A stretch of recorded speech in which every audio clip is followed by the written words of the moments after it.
All right, hey everyone. This is Gina. We're here at Keeler Gardens and we're talking about all the things that we're going to look at today because all the views are so pretty. Everything's really like flush and really rich. So we're going to show you all the views. We'll also post later some of the views from inside, so how we can enjoy some of these beautiful views from our windows too. So the first thing we're going to focus on is the clematis. Look at this white clematis. It's just taking over in a good way. So this was intentional. We wanted it to climb up and over and really just engulf the space. One of the things that this does is it gives our neighbors a nice view too. So we encourage sharing views. You share your views with others and then you benefit from the views of their beautiful spaces too. So there's the white clematis. And then we're going to come through. We talked about the rose garden last time. We're letting the rose hips go to color. We're going to let them seed up and have some wonderful color. Some more color in the garden is from the lady's mantle here that we leave it go to the last possible minute. Another plant that we allow to seed is the false blue indigo, beautiful color in the early spring. And then these seed pods will darken and darken, and then they'll rattle with the blowing wind.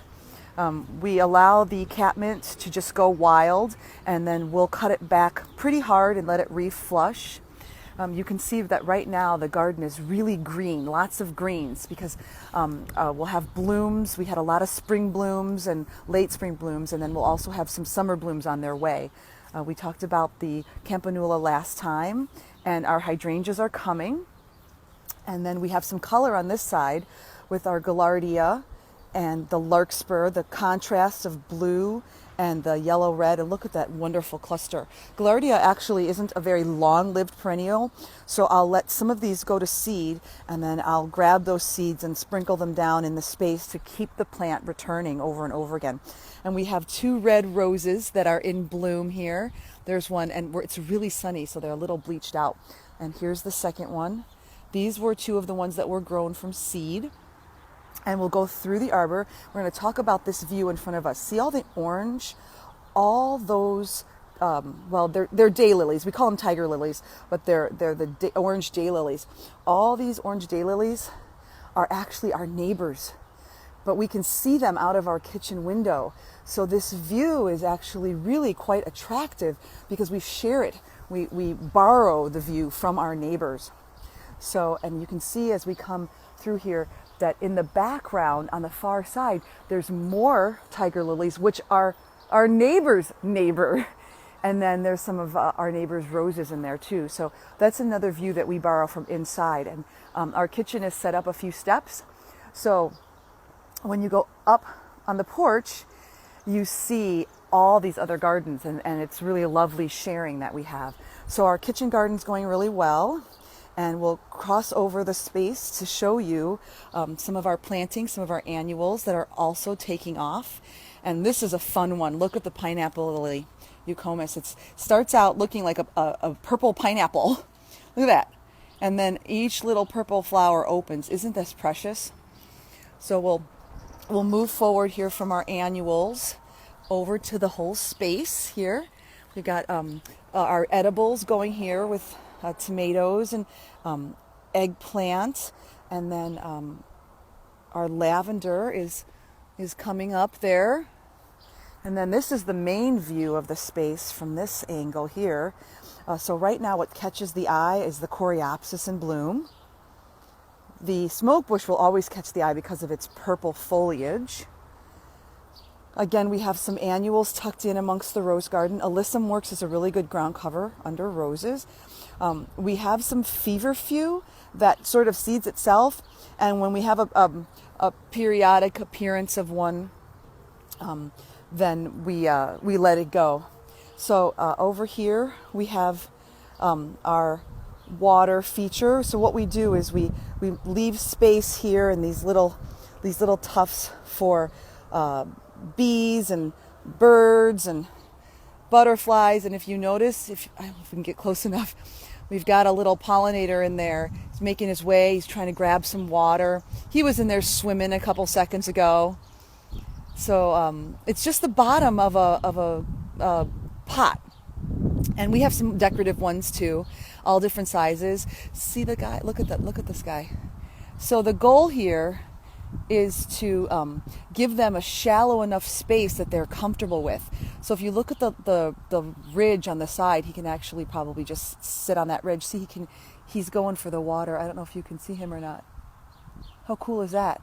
So we have all different depths. We have a wider, deeper one on the porch, and we have a wider, deeper one over here too for birds. And then we have 2 or 3 shallow ones for butterflies and bees and hummingbirds and such.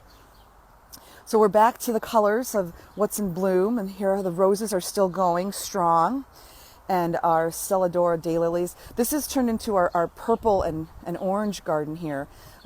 This one was a trial from Midwest Ground Covers, and it's really performing. Look at all the flowers and the beautiful contrast with the Veronica in the background.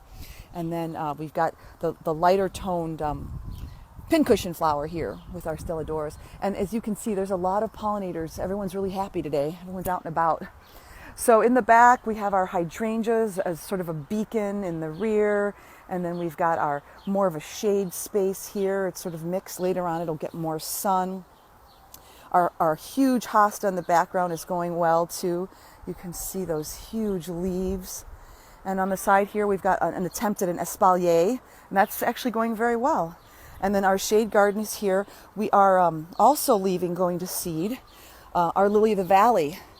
And, you know, the flowers are so beautiful in the spring. With the here we have a stilbe in bloom. And again, we've repeated the campanula for that red tone. This is stilbe in the front here, this beautiful red leafed, very similar to Color Flash, the stilbe. It will bloom a little later and also in red.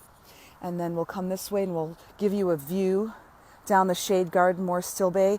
Barberry stays red all season, and then a little Bowman's root also blooming for us. The ligularia will bloom yellow shortly. You can see its blooms coming. And all the way in the far side, we can see Onothera, beautiful yellow. And then our gooseneck Lysimachia is on its way. Another really colorful hosta here for us.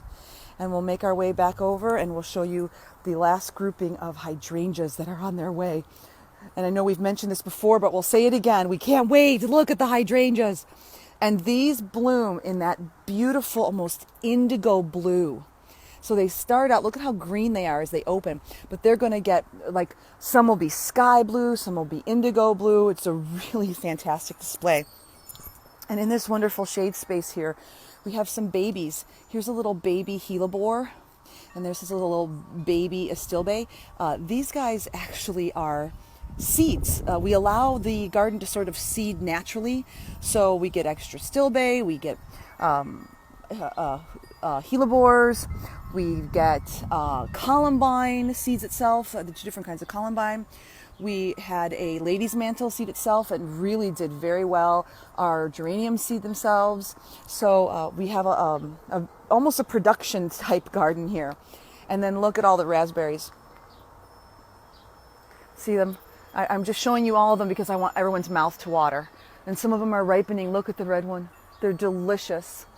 And we'll have something special today, which we usually don't do. We'll show you some of the annuals up on the patio. It's sort of hard to take a video and be walking up the steps, but we want to show you these wonderful collections we have from Longfield Gardens. Sent us these bulbs for trial. So these are the 3 beautiful, beautiful caladiums. Look at the color. Look at that color. And then these are emerging still because they're so big. They're on their way still. So that was incredibly successful. And then again, we'll talk about views. We'll show you the view here from above. That's the shade space. And then we can take a look over to the sunny side, enjoy a little seat there. The yellow is like a beacon. And then we're hoping to encourage hummingbirds. And so the red, we've dotted everything with red here. And what we've also done is situated it so that from the inside, this will be another one of those views that we show you a picture of. So now we have this beautiful red design here. And then look at the view across the way. That's the neighbors and the neighbors' neighbors with all their plantings. And it really is extraordinary to have all this color to share from property to property. So that is our show for today. If anyone's got any questions, you can Facebook message, you can check our website, KeelerGardens.com, you can give us a tweet, a direct message, any way that you want to contact us, we'll do our very best to get back to you and answer any questions you have. Thanks for joining us for the tour.